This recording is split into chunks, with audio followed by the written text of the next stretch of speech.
Hi, and welcome to In the Business Coach's Chair. Throughout this podcast, I'll be interviewing business owners, business leaders, and anybody involved in business at all, and taking them through a short business coaching session. We'll uncover what their deepest fears are, what their greatest desires are, and work out how to sort those out for them. So sit back in your own comfortable chair, relax, and learn about what's happening in the minds of business owners everywhere. Hi, I'm excited because this is my first podcast of 2025. And here I have Chris Davenport, who is a business coach and an EOS implementer. Hi, Chris. How are you? Great, Rebecca. How are you doing today? Yeah, I'm good. Thank you. Welcome to the Business Coach's Chair. The first question I had to ask was, what's an EOS implementer? So please explain that. It's a great question. And EOS is a system, an operating system for small to mid-sized businesses that really helps people achieve three things: vision, traction, and to be healthy. And vision from the standpoint of, where you're going and how you're going to get there as an organization. Traction from the point of, what is it going to take to get there? What are the milestones and the things that need to happen, and to be a healthy, cohesive leadership team. Because as goes the leadership team, so goes the rest of the organization. Cool. So we focus on team health, and it's really just a simple set of tools that, you know, it's a framework. These tools have been around for some of them 100 years. Right. They'll be around for 1,000 more. And it's just a great way to get traction and control of your business. Cool. Amazing. Thank you. Now, before we came on, we had a little discussion about the fact we've changed the format of our podcast from the entrepreneurial journey to in the business coach's chair. And because you do what you do, I asked you whether you would mind having a mini business coaching session because I don't Yes. want to teach you to suck eggs. you know, Yes. that would be really embarrassing and quite rude. And also, I don't know about you, but I certainly ask permission to coach. I think it's only polite, and I think it's part of the coaching process. But you Yes. you you came back to me with some interesting thoughts when I put that to you. Tell me what you said. Rebecca, I did. And I think that the coaching space, I think from the outside looking in, everyone from the outside thinks we have everything figured out. Hmm. Hmm. And I don't necessarily agree with that. And here's why. When you become a coach, unless you're like Tony Robbins, it's typically you, or sometimes you get, to a point to where you have an assistant that's Hmm. helping you, which is more like a person of magical abilities. So I don't want to call them assistants. They're Yeah. awesome, so uh, and I think in that space, though, it can get very lonely, and it's great. It's great advice that I could just give to other coaches, that we all need a coach of some sort to help us, to lift us up, to encourage us. Sometimes it's each other holding you accountable, Mm. and I think it's something that's overlooked when you enter into this coaching space. Mm. Uh, Especially for me, when I went from my transition from owning a business with 30 plus employees, having someone in every seat, and I went to just me sitting in the marketing seat, the sales seat, etc., which Mm. was quite a shock. Yeah. Yeah, it is. It is a big shock. And as you know, we train people to be business coaches, and they sign up for the training and they stay for the community. Yes. Because yeah, we send them information on people who can help them with marketing and positioning and things like that. They use our brand or not. But it's mainly for the support and somebody to talk to.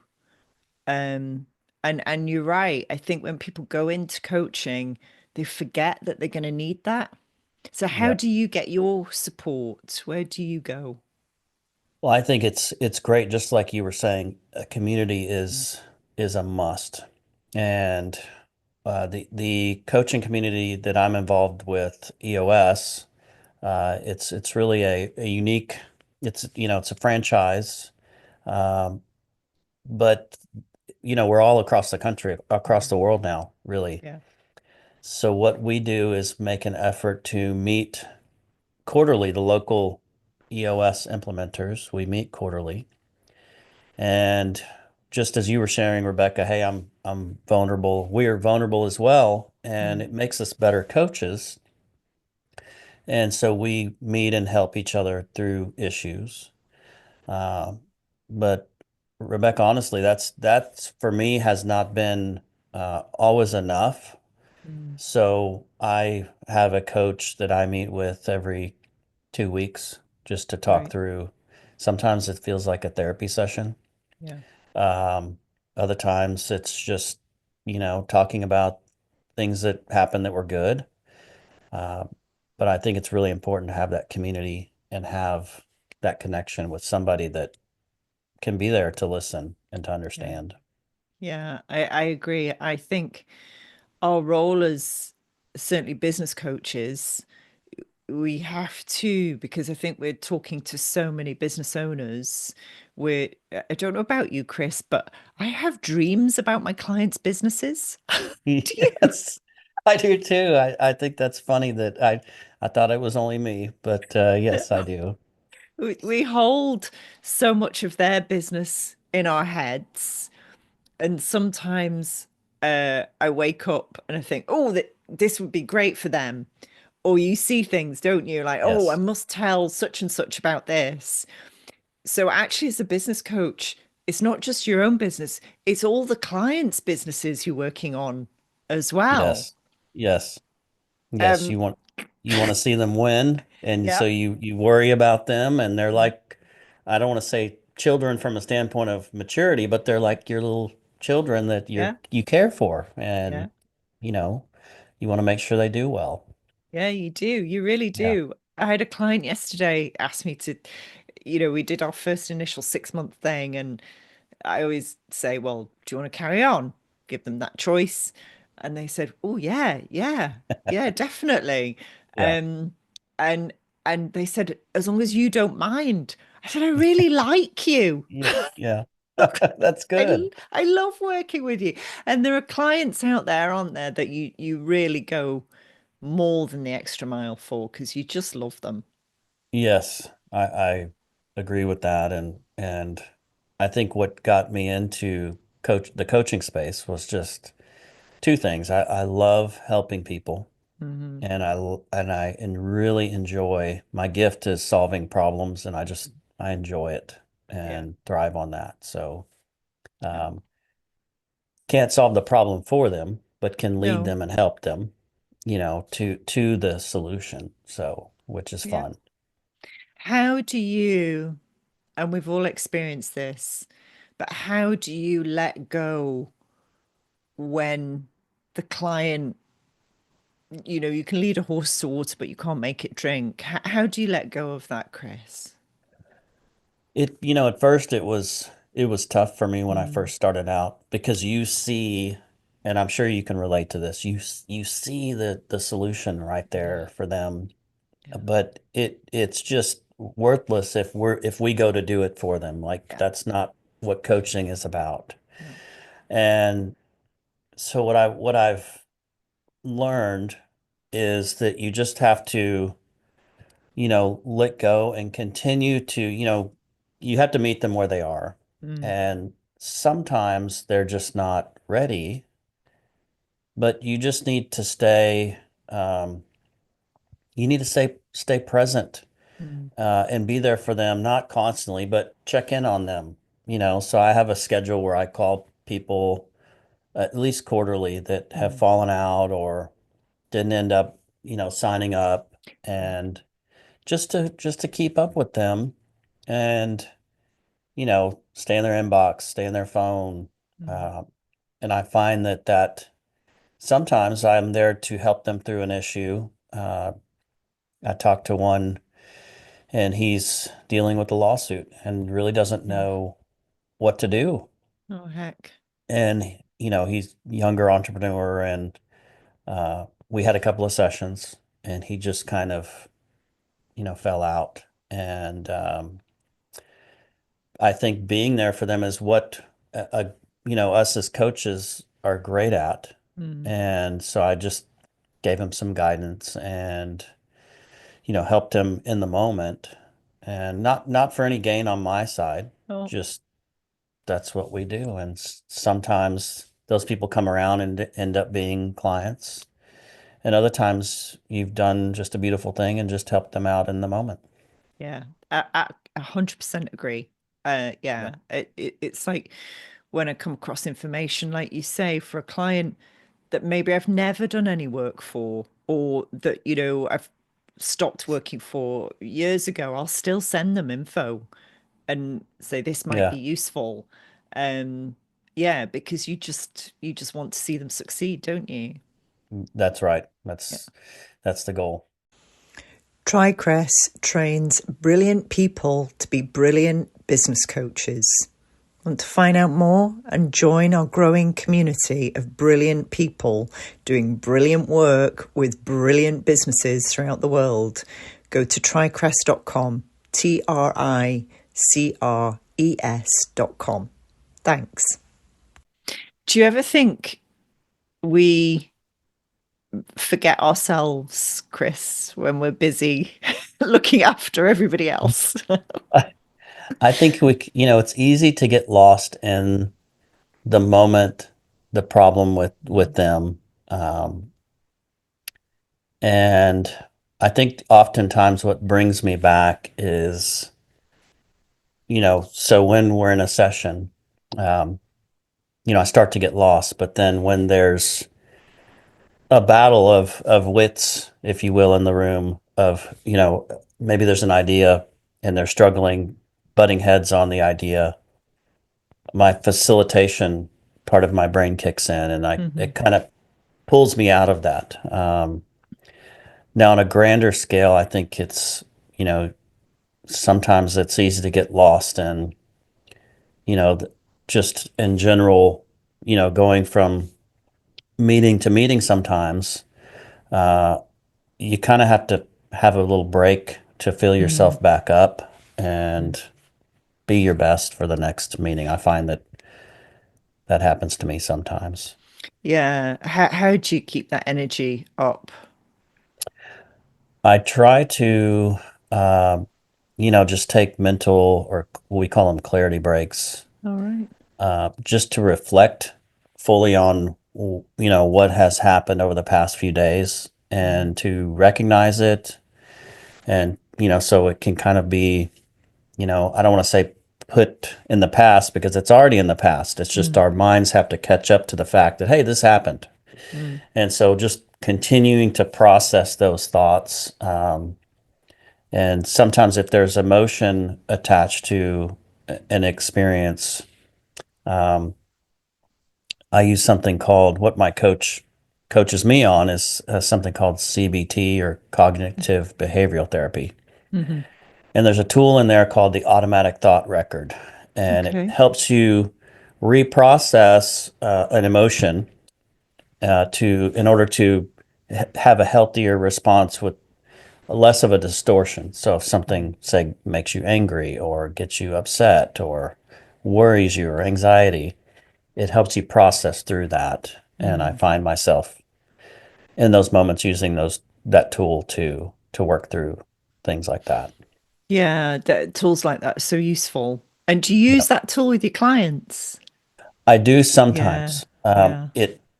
As with my clients, I build trust on their teams, but I have to build my trust with them. Yeah.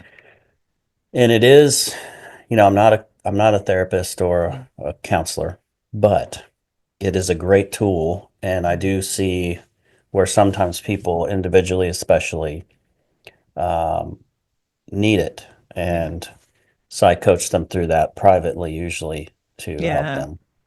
Yeah, it's funny that I occasionally do private sessions as well, and you have to have this clear distinction and go, this is a private session. Yes. Yes. Yeah. This is we're doing this just for you. Yes. Um, Yes. my toolkit's NLP. I'm a licensed trainer of NLP, which is a bedfellow of CBT. So, Okay. then I've read about that. Yes. yeah, Yes. they're not a million miles apart at all. Yeah. I often say that CBT is kind of the more the academic version than the NLP is more the Wild West. CBT Okay. is more the academic version, Okay. um, Yeah. which is fine. And as long as the client gets the right result, doesn't really matter, does it? Yes. That's right. Doesn't really matter. I love what you said right at the beginning about the tools that you're using have been about around for 100 years. One of my pet hates is coaches making out they have some kind of special magical Yeah. ingredient that nobody Yes. else has, and Yes. it's bullshit basically, isn't it? I agree. I Yeah. agree. I tell my prospects in the first meeting, I said, there's no magic pills or silver No, bullets here, no, you no. know, and you're going to have to do the work, Yeah. Yeah, you know. absolutely. Yeah. Yeah. My phrase is, look, nothing really has been invented since Aristotle. Yes, that's true. It's That's a good just one. That's a we good one. we've just repackaged it for whatever age we're in. That's right. And yeah, and the phrase I use is, I'm actually not going to tell your teams anything that you haven't already said. Yeah, It's just I'm not you. that's right. So they'll That's listen to right. me, but they won't Yep, listen to you. that is true. That is true. They do listen to us over their teammates that they see every day, which is funny. It is funny. It's so Yeah. funny.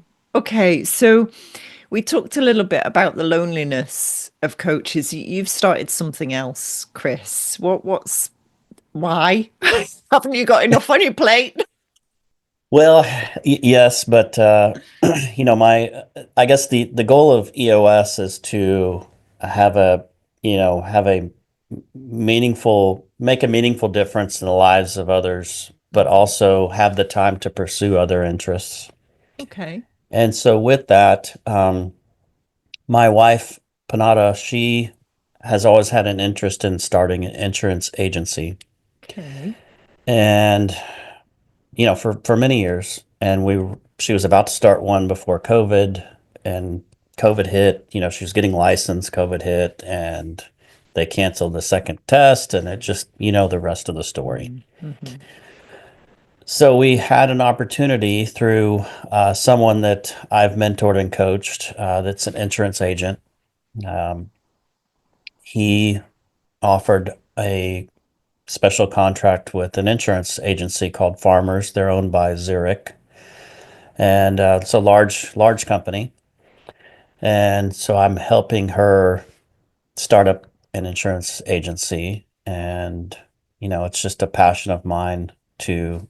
I love business. I love Mm. being in the throes of startup culture, and there's a test called Colby.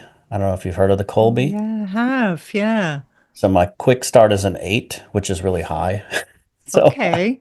so I'm good at starting things and getting things moving, and so I'm doing that to get things going for her, and to to grow an insurance agency. So I basically treat them like a client Yeah. of mine. Yeah. That's just, I'm there more than the other clients. You know, and I've worked with my wife. We've worked together for 14 years now, Okay. and so it's a ton of fun. And people look at us like we're insane, but it works for us. So Yeah. Yeah. For some couples, it really does work.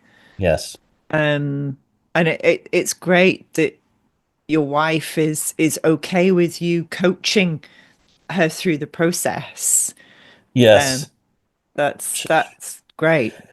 She loves the direction, although she'll give me a look here or there. But she knows that it works and she knows what needs to happen and you know, a good coach also, we don't come in to tell them exactly what to do. No.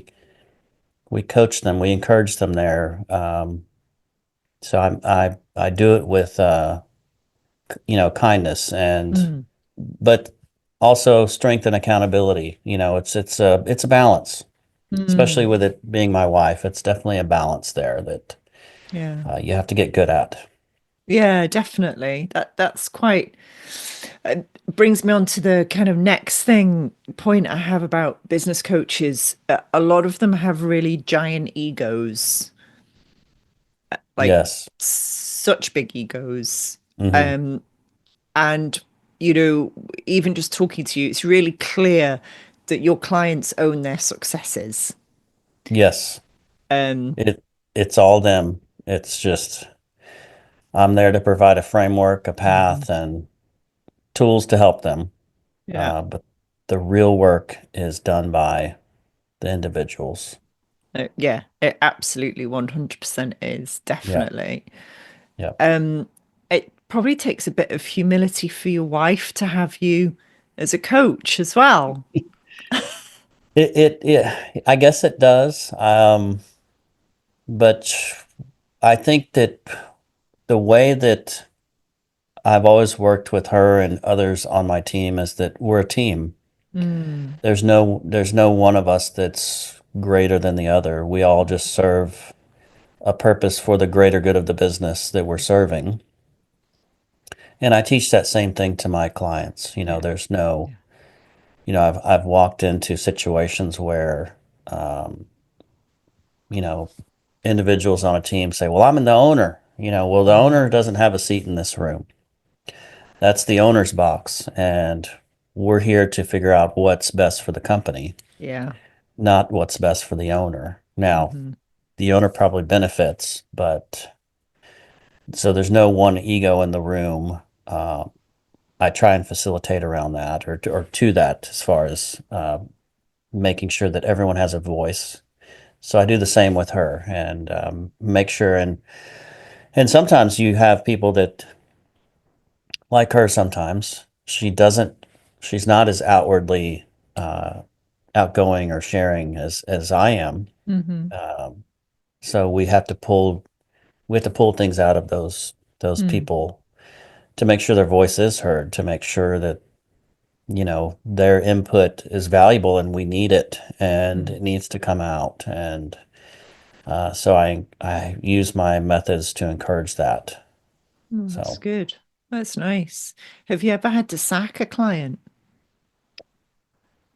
yes, I have, you Mm, know, just rescheduling a lot and just not really taking it seriously. mm, And it's hard because, you know, when you start out coaching, you have to battle the scarcity mindset mm, yourself.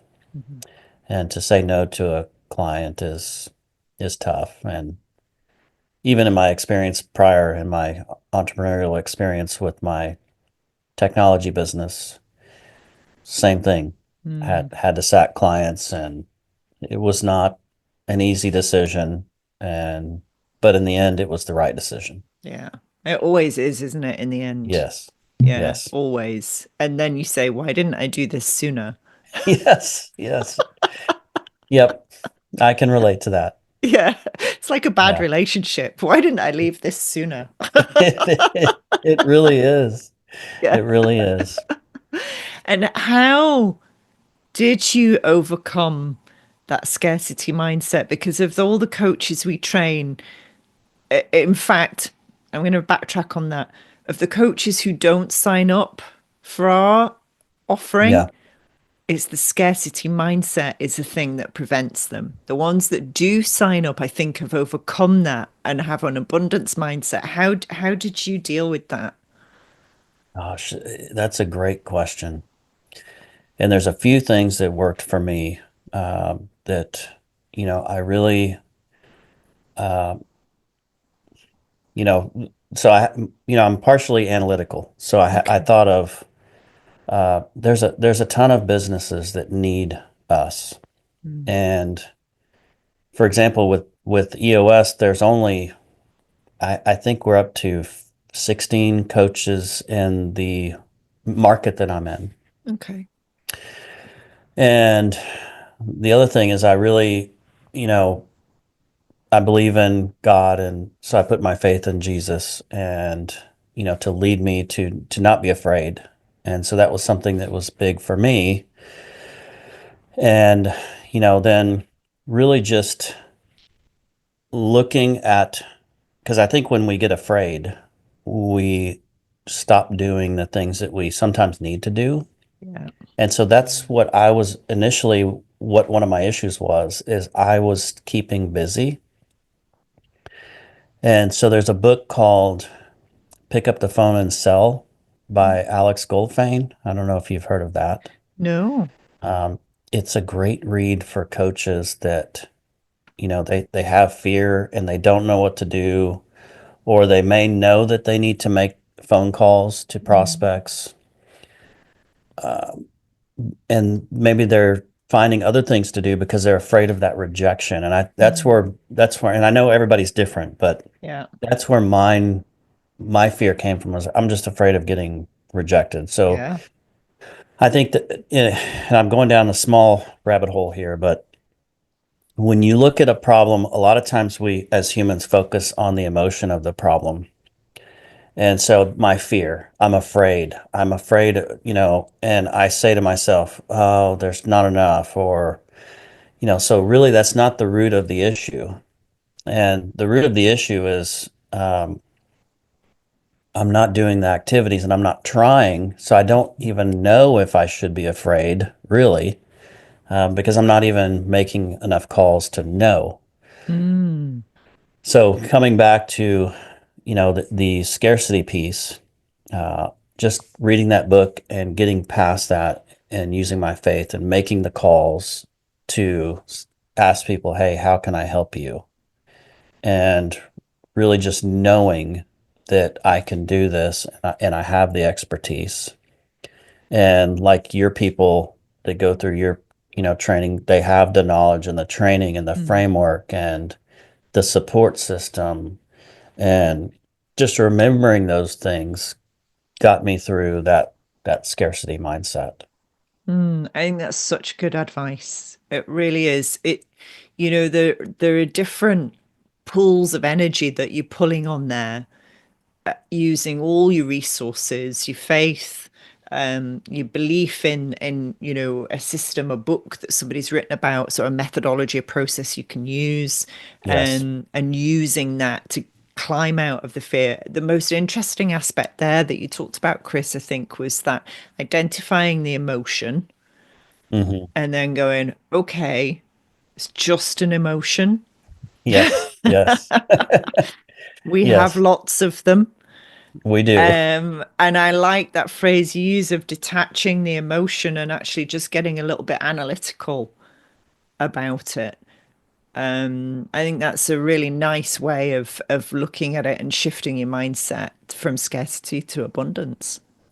Well, and I think that's to speak to coaching and excuse me, to how I work with people, is most of the time when they bring problems up, they're focused on that emotion. Mm, And even times, Rebecca, I've been in these conversations with clients or employees, and we as coaches, like I said early on, people think we have all the answers, mhm. and we don't. But even when it comes to ourselves, sometimes we have to be reminded of, hey, um, what I just told my colleague here, I need to tell myself that more Yeah, often. yeah, So, absolutely. kind of bringing it back around, pulling it all together, if you will. And that helps too with the scarcity mindset, just remembering what we know and how incredible we are, and, you know, how many people we've helped, and um, not to get egotistical about it, but just to Mhm. reflect back, hey, I can do this. Mm. And there is a need and I can help people and make a difference. And that's what it's really about. It absolutely is. And, even the fact, a lot of people from the outside looking in would say, well, isn't Chris a competitor of yours? Isn't, EOS a competitor? And my view is, no, there's 8 billion people on the planet. Yes, yes, yes. There's, you know, there's room for us all. Well, Um, and it's true. And, I was brought up, I was raised thinking competition was the enemy. ah, And I don't know why. I don't know where it came from. And it mm, just, I met in my past business, I had a business partner. His name's Mark. And so Mark did things differently than I did. And we were in the IT business, we were in the Xerox copier business. okay. And I would see him talking to competitors, and I'm like, hey, why are you speaking to our competitors? Like, and I was very inquisitive. I wasn't, you know, upset, but I just kind of Mm, felt weird about it. He's like, oh, well, I'm friends with so and so, and I'm friends with, this person, and, we help each other out. I was like, that's great.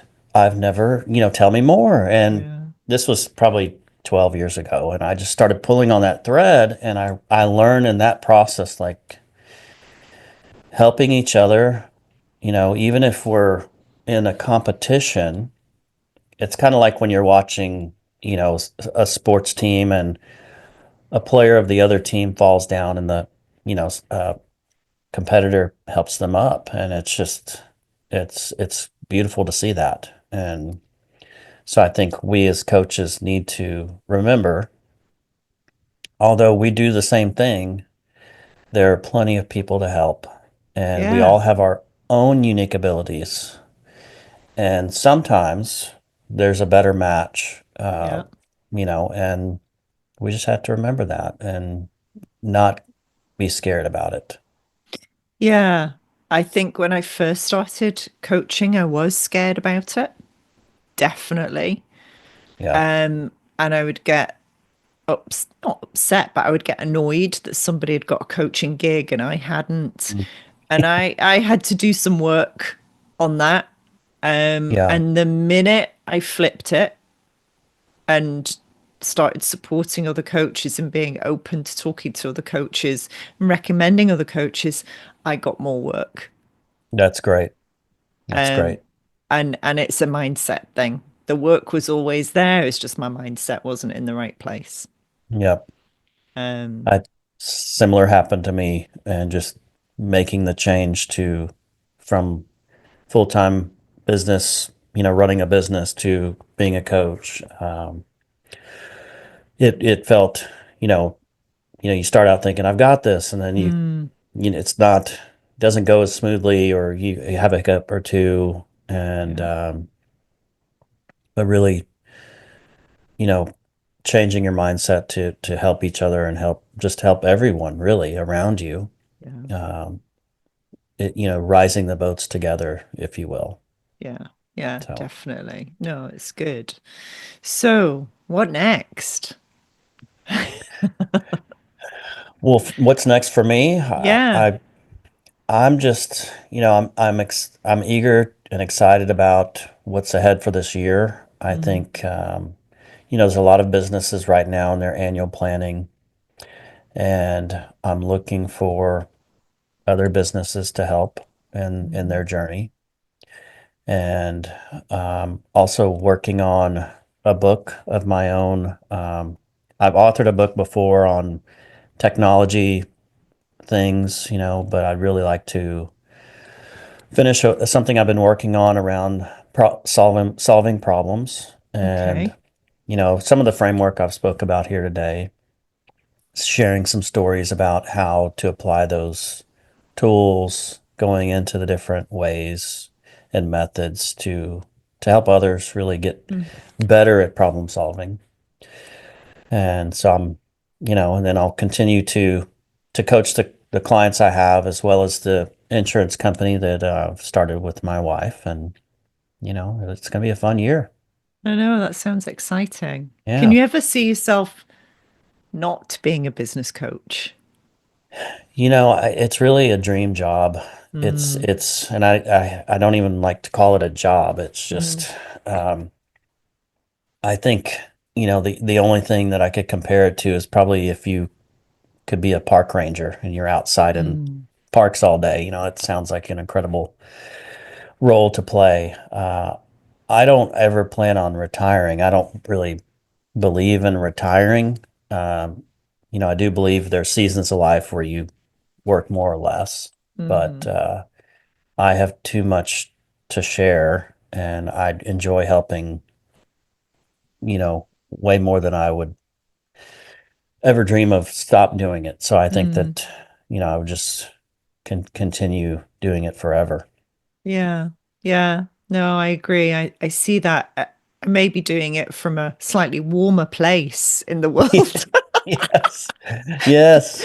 particularly in the winter, Yes. 'cause it's cold here in Scotland in the winter. But I think Yes. that's the joy of what we do, isn't it? Is that we can actually do it anywhere in the world these days. Yes. That's right. I've got a, coach here that it's a friend of mine that his name's Kurt. He works in Texas, but he also coaches in Utah, which Yeah, is colder climate. So yeah. he gets in Texas is hot. Not today; it's freezing today. Oh, But is it? Now, yes, what do you call freezing, Chris? Come on. 30s Okay. That's Fahrenheit. So yeah, it is yes, freezing. Yeah. yes, Okay. Yeah. too cold for me. But I enjoy it. And my family's originally from St. Helens, England. So No way, the northwest of yes, England near Wigan. yes, yes. Oh So it my was God.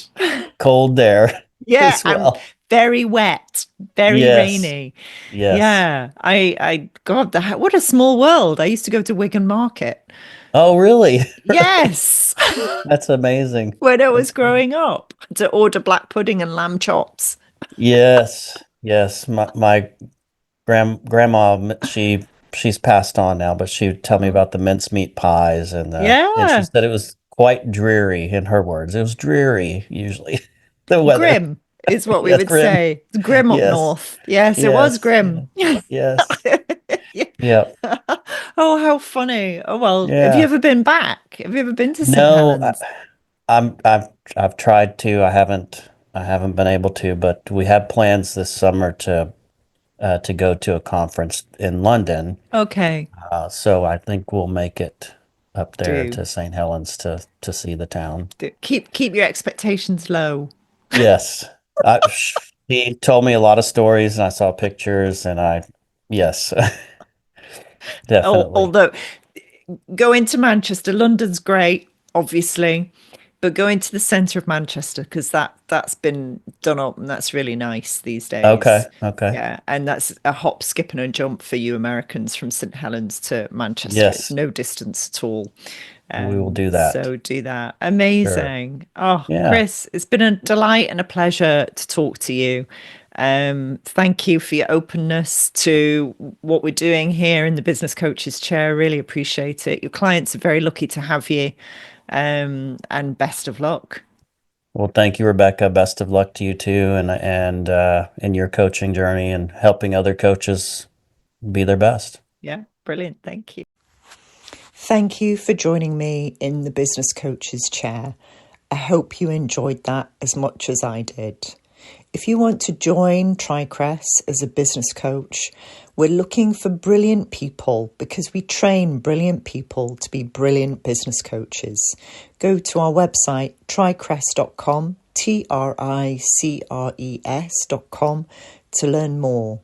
Or if you want to join me in the Business Coach's Chair, contact me at hello@tricrest.com. Either way, I'll see you soon.